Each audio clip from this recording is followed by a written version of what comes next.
तो हम लोग क्या पढ़ेंगे, वैद्युत विभव। ये नया लेसन है वैद्युत विभव। इसके पहले हम लोग 2 लेसन खत्म कर लिए हैं। कौन कौन खत्म किए हैं, एक वैद्युत आवेश और क्षेत्र न है, और उसमें गॉस का प्रमेय। हाँ वही एक ही चैप्टर है, मतलब वो देखने के लिए ना वो दोनों चैप्टर एक ही है। उन दोनों चैप्टर में हम वैद्युत आवेश और वैद्युत क्षेत्र ही पढ़े हैं, लेकिन सेकंड वाले भाग में हम लोग गॉस के नियम का अनुप्रयोग करके वैद्युत क्षेत्र निकाले हैं। लेकिन निकाले तो वैद्युत क्षेत्र ही ना है, तो एक तरह से देखें तो एक ही चैप्टर है, इसमें बना दिया है 2। और अब हम लोग जो पढ़ रहे हैं ये नया चैप्टर है जिसका नाम क्या है, वैद्युत विभव। अब देखिए वैद्युत विभव क्या है। वैद्युत विभव को समझते हैं कि वैद्युत विभव किसे कहते हैं। हेडिंग लिख लेना सभी लोग, वैद्युत विभव। देखिए एक मान लीजिए कि यहाँ पर आप आवेश है, एक आवेश है, तो आवेश है तो इसके चारों ओर क्या होगा, वैद्युत क्षेत्र होगा। जब आवेश है तो इसके चारों ओर क्या होगा, वैद्युत क्षेत्र होगा।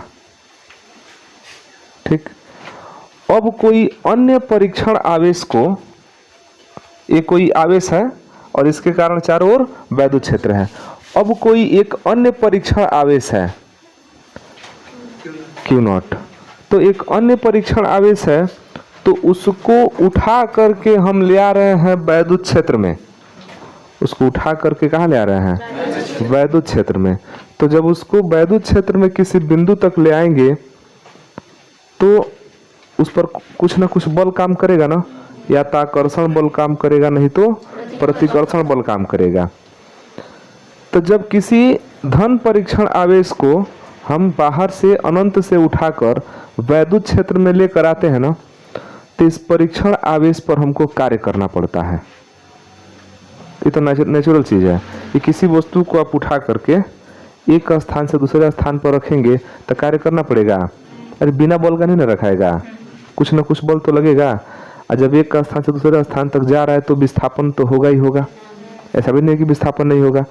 जहाँ पर बल है, विस्थापन है, तो क्या वहाँ पर कार्य नहीं होगा। हम लोग कार्य बराबर पढ़े हैं बल गुणे विस्थापन। इसका मतलब कि कार्य यहाँ भी होगा। फिर से ध्यान से समझो, ये आवेश है और इसके चारों ओर क्या है, वैद्युत क्षेत्र। और हम किसी धन परीक्षण आवेश को उठा करके कहाँ रख रहे हैं, वैद्युत क्षेत्र में किसी बिंदु पर रख रहे हैं। तो ये मान के चलिए कि अनंत पर है, क्योंकि इसका जो रेंज है वो यहीं तक न है। तो बाकी सब इसके लिए किसके जैसा काम करेगा, अनंत के बराबर काम करेगा।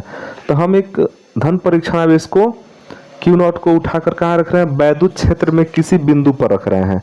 मान लीजिए ये बिंदु A हो गया, ठीक, बिंदु A पर रख रहे हैं। तो इस Q0 को बिंदु A तक ले जाने में जो किया गया कार्य होगा, कार्य को हम किससे दिखाते हैं, W से किया गया कार्य। ये तो समझ गया ना कि एक धन परीक्षण आवेश को उठा करके ले आएंगे तो कार्य करना पड़ेगा। तो ये कार्य हो गया। इस कार्य तथा ये जो परीक्षण आवेश है इसका अनुपात, परीक्षण आवेश का अनुपात। तो किसी परीक्षण आवेश Q0 को वैद्युत क्षेत्र में किसी बिंदु तक ले आने में किया गया कार्य तथा उस परीक्षण आवेश का जो मान है, इसके अनुपात को ही हम क्या बोलते हैं, वैद्युत विभव बोलते हैं। और इसको दिखाते हैं V से।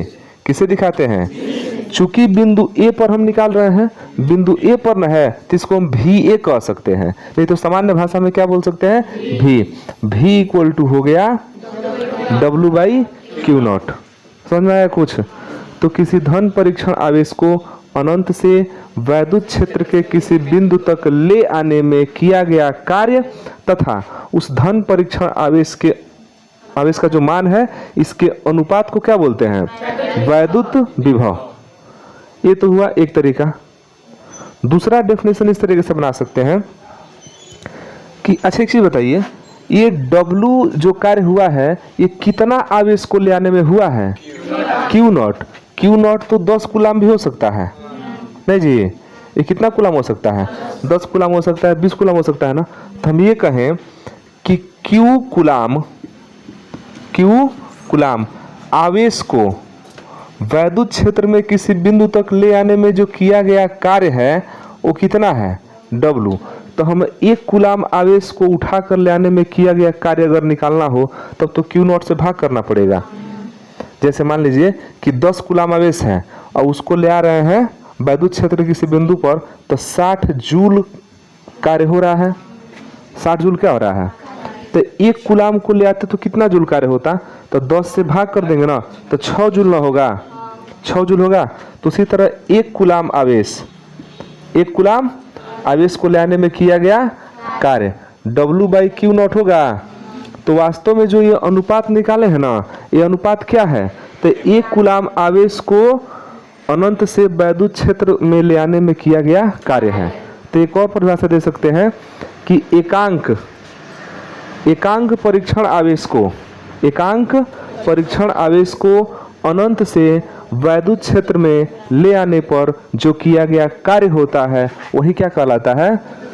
वैद्युत विभव कहलाता है। यहाँ Q नॉट इक्वल टू 1 कर देंगे तो एकांक आवेश धन परीक्षण नहीं हो गया, एकांक धन परीक्षण आवेश, तो V इक्वल टू क्या हो जाएगा? तो ये बताइए, क्या जो विभव है वो कोई नया चीज है? नहीं, ये तो कार्य है। विभव क्या है? कितना आवेश के लिए कार्य है? एकांक के लिए है। किसके लिए है? तो एकांक परीक्षण आवेश को, एकांक माने एक कूलाम, एकांक मतलब एक कूलाम, तो एकांक परीक्षण आवेश को अनंत से उठाकर वैद्युत क्षेत्र में ले जाने पर जो किया गया कार्य है, कार्य ही क्या है? वैद्युत विभव है। इसका मात्रक बताइए तो विभव का? न्यूटन मीटर प्रति कूलाम। ये जूल हो गया ना, कार्य का मात्रक जूल हो गया। हाँ ठीक है। और जूल का जूल बटे कूलाम, तो जूल प्रति कूलाम हो गया, जूल प्रति कूलाम। और जूल प्रति कूलाम को हम बोलते हैं एक ही बार मिला करके वोल्ट। क्या बोलेंगे? तो यहाँ पर वैद्युत विभव का मात्रक क्या होगा? वोल्ट होगा। तो परिभाषा में कोई समस्या नहीं है। दो परिभाषा दे सकते हैं। क्या दे सकते हैं? पहला परिभाषा कि अनंत से धन परीक्षण आवेश को वैद्युत क्षेत्र में ले आने पर, किसी वैद्युत क्षेत्र में किसी बिंदु पर ले आने पर किया गया कार्य तथा उस धन परीक्षण आवेश के मान के अनुपात को उस बिंदु पर वैद्युत विभव कहते हैं। एक ही हो गया। दूसरा क्या कह सकते हैं कि एकांक धन परीक्षण आवेश को या एक कूलाम धन परीक्षण आवेश इसी तो हम टेस्ट कर रहे हैं, इसलिए परीक्षण आवेश कहते हैं इसको। टेस्ट को इंग्लिश में क्या बोलते हैं? हिंदी में परीक्षण बोलते हैं। तो एक कूलाम परीक्षण आवेश को अनंत से वैद्युत क्षेत्र में ले आने पर जो किया गया कार्य है वही क्या कहलाएगा? वैद्युत विभव कहलाएगा। इसका मतलब क्या हो जाता है? जूल प्रति कूलाम, जिसे क्या कहते हैं? वोल्ट कहते हैं। लिख लीजिए कि यदि Q नॉट धन परीक्षण आवेश को, Q नॉट धन परीक्षण आवेश को वैद्युत क्षेत्र में किसी बिंदु पर ले आने में या लाने में, एक ही बात है, ले आने में किया गया कार्य W हो तो उस बिंदु पर, किस बिंदु पर? जहां पर लेकर के आए हैं उस बिंदु पर वैद्युत विभव, अच्छा वैद्युत विभव चाहे विद्युत विभव दोनों बात एक ही है। वैद्युत विभव V इक्वल टू कितना हो जाएगा? W/Q not. ये सूत्र हो गया। मात्रक बताइए? वोल्ट होता है। ऐसे कह सकते हैं जूल प्रति कूलाम, दोनों सही है, जो भी कह सकते हैं। वोल्ट लिख सकते हैं या जूल प्रति कूलाम लिख सकते हैं। अगर यहाँ पर हम V की बीमा लिखें, ध्यान देना, V का क्या लिख रहे हैं? बीमा। तो V का बीमा लिखने के लिए V का फार्मूला चाहिए ना। तो चूंकि V इक्वल टू क्या होता है? W/Q not. तो V की बीमा जब लिखेंगे तो हमको W का बीमा चाहिए, W की बीमा बटे Q नॉट की बीमा। ये सब आवेश न है, एक आवेश है एक कार्य है। कार्य का मात्रक पता है ना क्या होता है जी? कार्य का मात्रक जूल होता है, और जूल वास्तव में ना न्यूटन मीटर है। जूल क्या है? न्यूटन मीटर है। जूल क्या है? Newton metre. तो V इक्वल टू हम W के बदले में लिख सकते हैं न्यूटन मीटर। न्यूटन मीटर, इसी को ना जूल कहते हैं। कार्य का सूत्र याद है ना? बल गुणे विस्थापन। बल गुणे विस्थापन, तो बल मतलब न्यूटन, अब विस्थापन मैंने तो ऊपर न्यूटन मीटर हो गया, और नीचे Q है, आवेश है।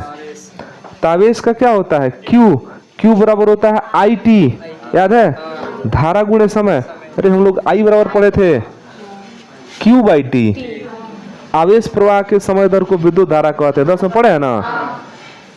तो Q बराबर क्या हो जाता है? IT।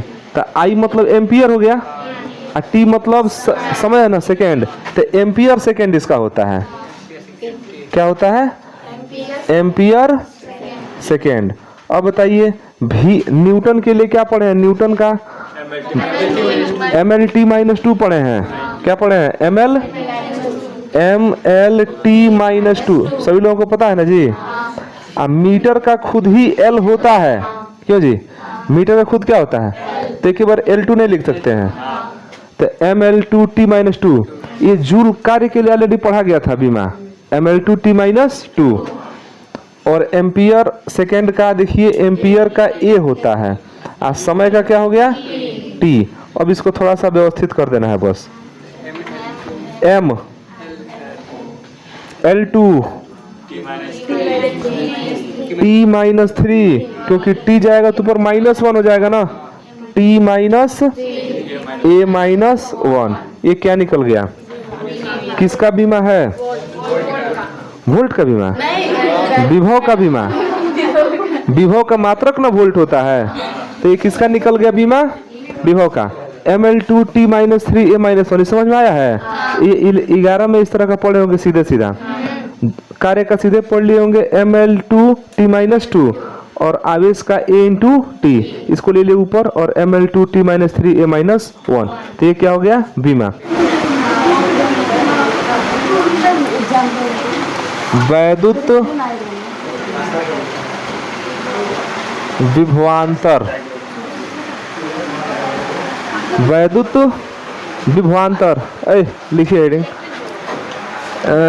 इलेक्ट्रिक पोटेंशियल डिफरेंस बोलते हैं। Electric potential difference. अच्छा, विभव ही है, नाम से नहीं लग रहा है। विभव में अंतर, दैट इज नोन एज विभवांतर।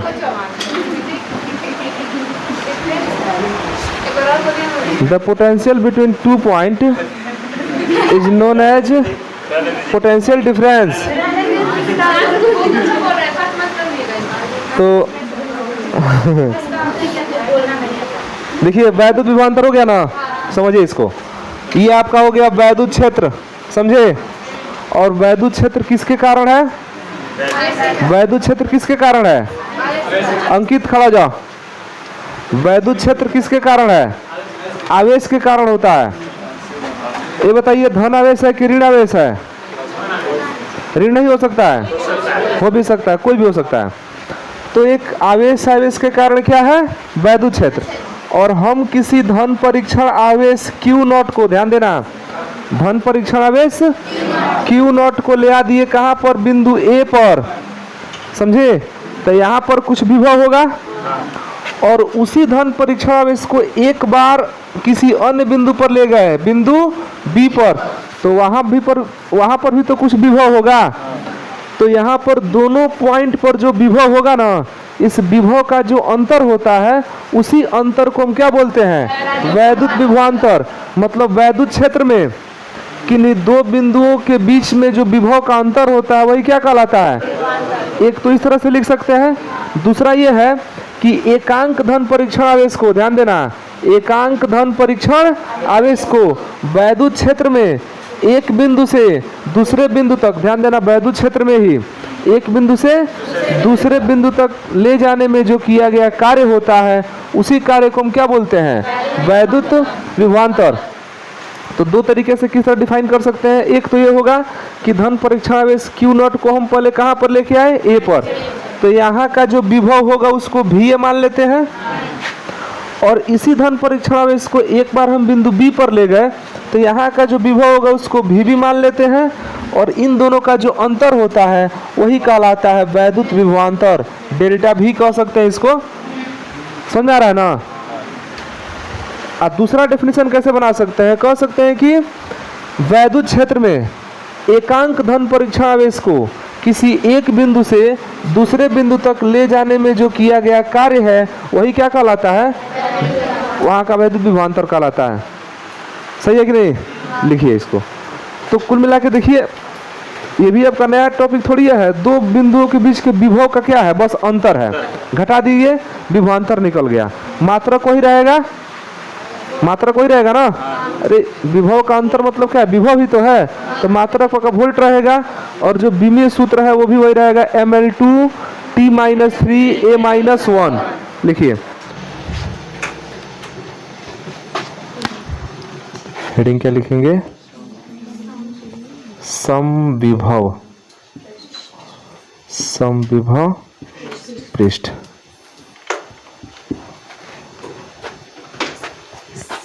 हो गया हेडिंग।